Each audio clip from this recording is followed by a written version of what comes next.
இப்பொழுது 1 நாளாகமம் 7ஆம் அதிகாரத்திலிருந்து வினாக்களையும் விடைகளையும் தெரிந்து கொள்வோம் வாருங்கள்.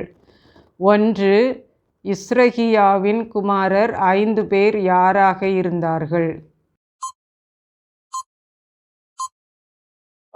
விடை தலைவராக. 2.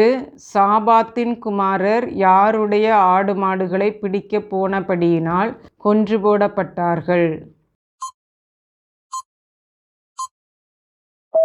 காத்தூராருடைய. 3. எப்ராயிம் குடும்பத்துக்கு தீங்கு உண்டானதினால் அவனுடைய குமாரனுக்கு இடப்பட்ட பெயர் என்ன? பெரியா. 4. சவுலின் தகப்பனின் பெயர் என்ன? கீஸ். 5. துரோகத்து நிமித்தம் பாபிலோனுக்கு சிறைபிடித்து கொண்டு போகப்பட்ட கோத்திரம் எது? யூதா கோத்திரம். 6.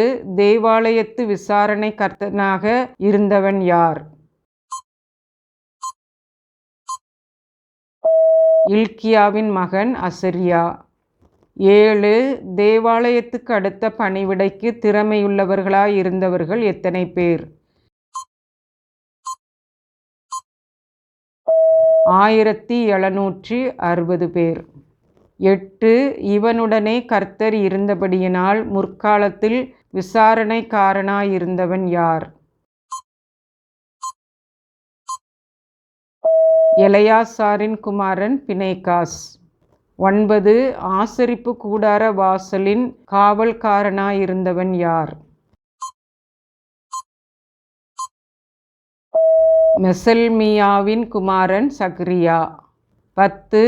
தேவாலயத்தை சுற்றிலும் காவல் காப்பவர்கள் தங்கியிருந்து காலமே என்ன செய்வார்கள்?